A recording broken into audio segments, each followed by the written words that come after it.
Hello, everybody. Welcome to Biz Bites. It is Wednesday. Today is June 2nd, actually, 2021. And we are coming to you live today. You get two of us, me, Liz, and Earl of the Money Mountain Systems team. And we are going to talk, we've been talking the last couple of weeks about innovation.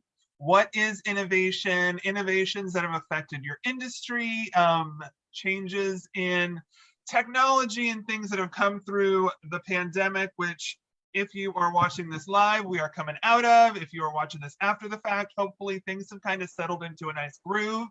But there have been a lot of technological changes that have come about as a result of the pandemic. A lot of ways people have switched their thinking and pivoted their businesses in order to be able to serve the people they serve and to be able to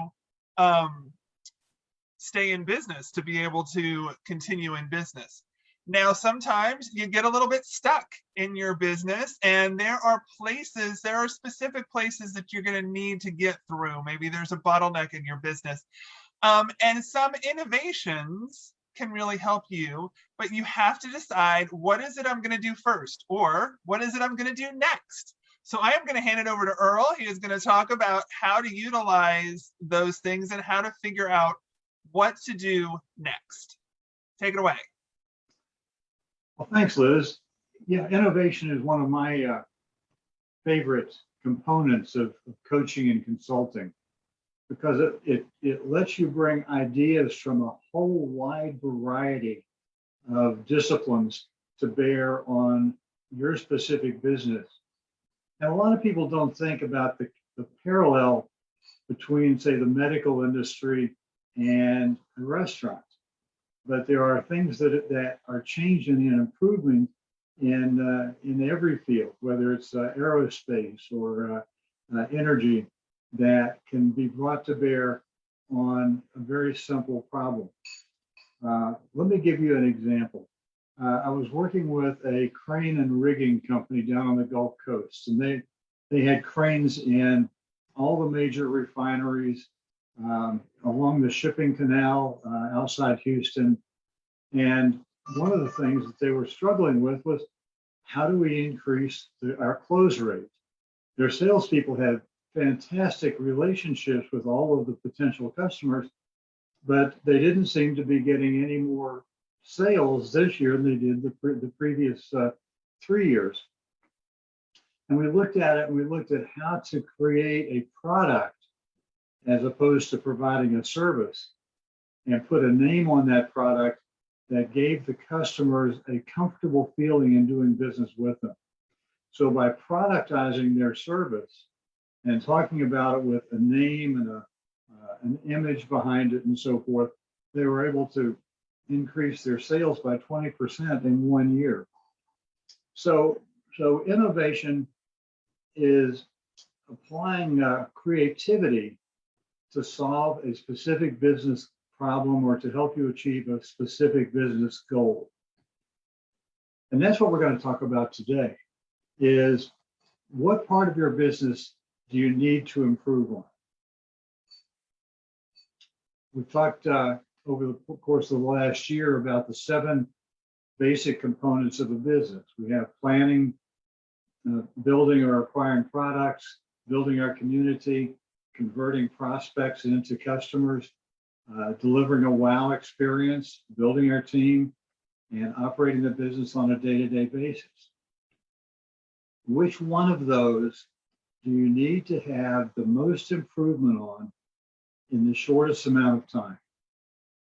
Now, as we've told you before, we like to do 90-day projects. We have found that in 90 days, you can't go off track too badly, where if you have a longer project, people have a tendency to wander off into the ditch and never be found again. You can't get too much company politics involved, because you're going to be very focused on achieving one goal, and you don't suffer from scope creep. That's like, oh, well, this is a good idea, and we can add this, and we can add this, and by the time you finish, you have, they say that a camel is a racehorse designed by committee. And a lot of times you will you'll take a look at what you started off trying to build and find out that you ended up with something that's completely different and doesn't solve the initial problem, and in fact doesn't solve any problem at all. So we want to focus on a 90-day project that's going to address one specific goal. So let's say we have a goal. One of our clients had a total of 300 people on his mailing list, and it stayed there year after year. And one of our colleagues, Megan Huber, says that at any point in time, 3% of the people on your active list will be ready to do business with. That says that this person that we were working with had 9 people that he could talk to at any point in time to grow his business. And once he started to focus on growing the business by adding a newsletter, communicating more broadly with his people with more social media, and occasionally attending networking groups, his business, his community grew, and his revenue doubled. So when you look at it, you might say, I need to get more people in my active community. By the way, that 300 people he had included existing customers and all of his friends and family. So we want to make sure that when we start to build our community, that we are focusing on our ideal client.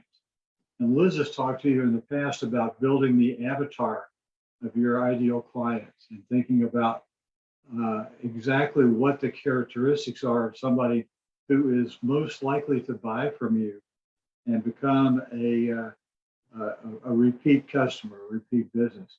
So you need to take a look at those 7 factors and say, which one is going to put money in my pocket the fastest? What do I have to build as a foundation? Now, these foundations we've done recently. We've done our fastest path to cash, the money challenge, and that's to get money in your pocket in 30 days or so.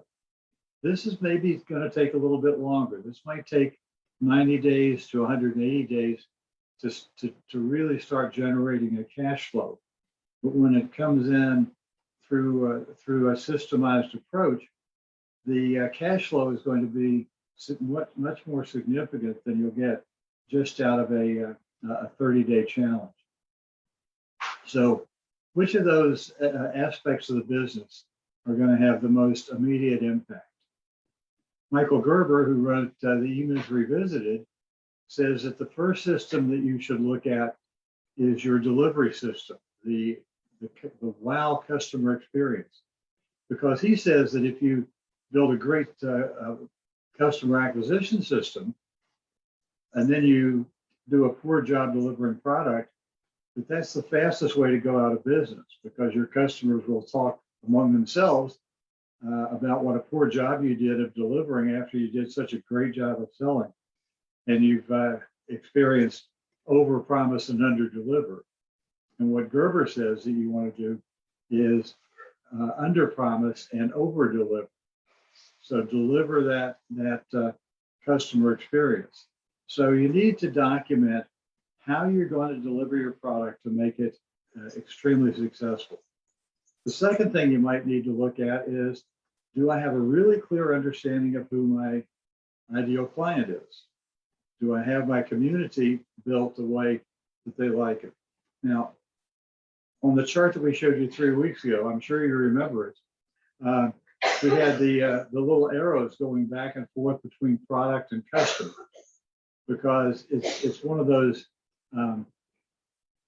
self-developing cycles where you learn a little bit about your customer, then you understand a little bit about your product. Then you'll learn more about your customer, more about your product, and so forth. And you want to think about who's my customer, and how am I going to solve their need with this problem. And you may go, the first pass may be what we refer to as a mile wide and an inch thick. It doesn't have a lot of depth to it, but it's got at least a description. The second pass, you're going to take a narrower view, not a mile wide, but maybe a quarter of a mile wide, and drill it deeper.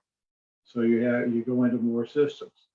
So if you have a system called create community, the first time you'll say, okay, we're going to create a community, let's define it. The next time you do it, you're going to say, okay, what are the 7 steps to creating a community?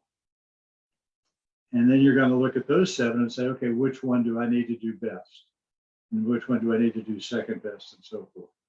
So we'll take it from 7 high-level activities across the top, sometimes called business functions, and we'll divide each of those by 5 to 7 sub-functions or activities. Now we've got somewhere between 25 and 50 activities. Which one of those are we going to work on first? Where do we get the biggest bang for the buck on that second level?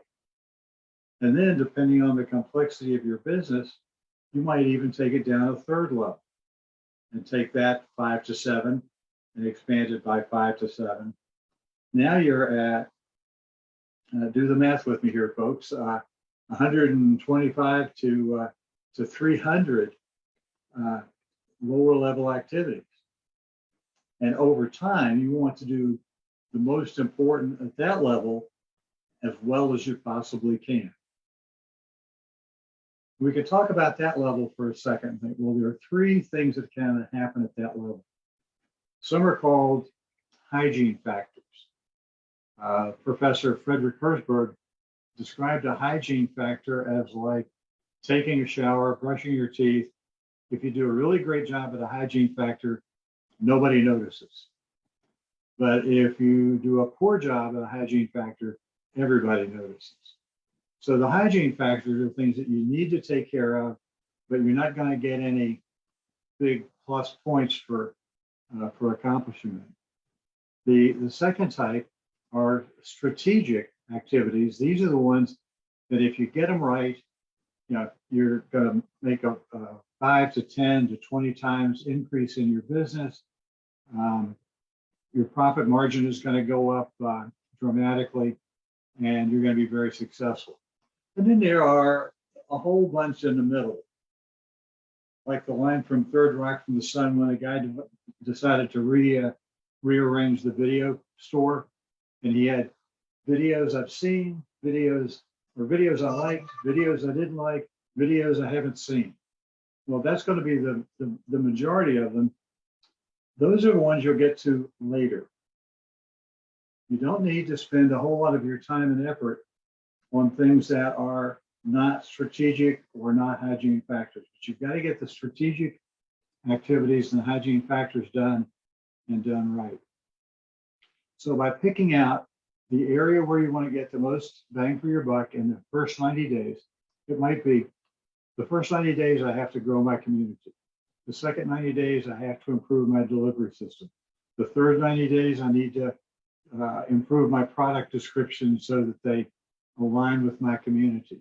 The fourth 90 days I'm going to work on converting prospects to customers so that I'll generate revenue. Another way to look at it is, I need money now. I don't have 4 90-day cycles before I can start generating significant income. You might break those, instead of 90-day tasks, let's break them into 30-day tasks. Will they be as good? No. But they'll be infinitely better than what you had before. So you can do 4 30-day cycles. And at the end of those 4 30-day cycles, you'll be generating cash at a faster rate. And then you go back and you start over with the first one, and you spend another 30 to 60 days working on that one, and you improve it along the ways.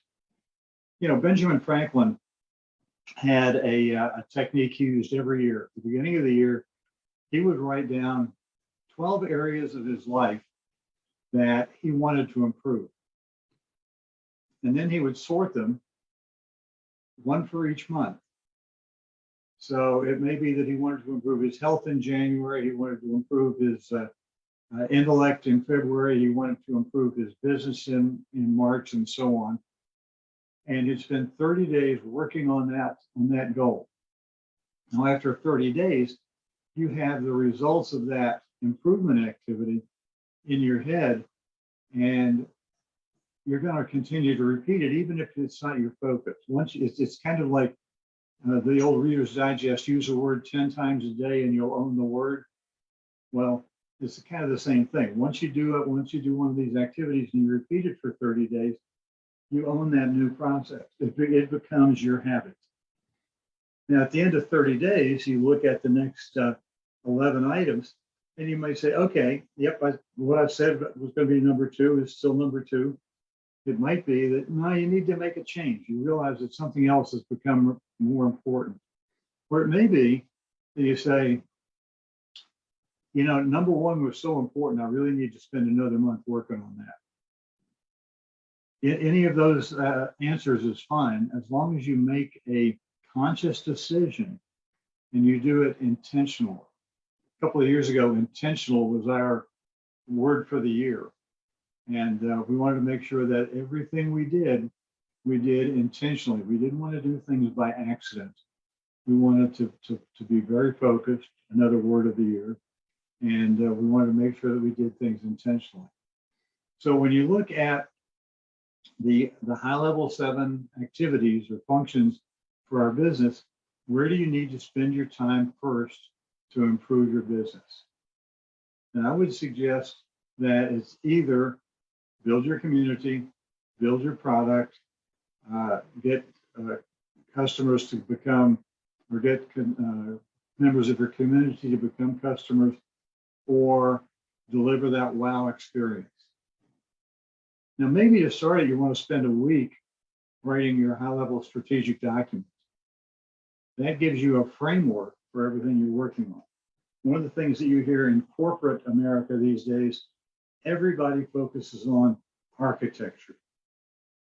Now, what's architecture? Well, I'm living in a new community. In the new community, all the houses were designed before the first nail was put in. And so you think about, I need to develop my architecture before I start working on improvement areas. But the strategy document that Liz and I teach once a quarter is focused on build your strategy document in a weekend. You don't need to spend a long time writing a 20, 30-page business plan. You can write a strategy document that's 4 or 5 pages, and that gives you enough of an architecture that you can start improving below that. Now, we're going to be working our way through this cycle over the next 3 months in the Money Mountain Challenge. And this is something that Liz and I have been working on for the last 6 months. So Liz, why don't you tell the people who are watching the Biz Bites what this program is all about?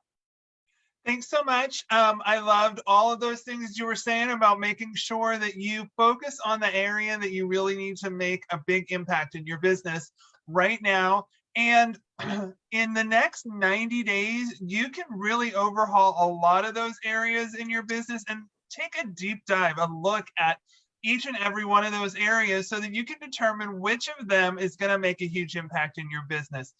In the next 90 days in our Money Mountain Mastermind, we are going to go through all 7 areas of your business. And we're going to really focus on some of those that are very active. The ones about creating your product, being able to get all the words around your product so that you can have a good, clear understanding of how it helps your ideal client. Being able to define your ideal client and build that community of people in your business, and being able to convert them into clients and into raving fans with a really great customer experience. So those are all of the things that we're going to go through in our Money Mountain Mastermind. We would love to have you join us. It's going to be 90 days. So by the end of the summer, you are going to be able to see some significant impact in your business. And we really want to have you there with us so that you can see something really great happening in your business. So drop us a line, give us a comment or a like on our post. We will follow up with you and get you some more information about that, have a conversation, see if this is a good time for you, if this is a good fit for you. And one of the things about masterminds that's very important is that you need to have guidance and facilitation from people who are professionals who have been there, and we as professionals have been there, done that with our own companies and with several hundreds of other companies all around the world. And we want to make sure that your business is one of those that has a big impact on your community. So we really thank you for joining us today, and we really would love to see you in our Money Mountain Mastermind. We will see you next time on Biz Bites. Have a great day.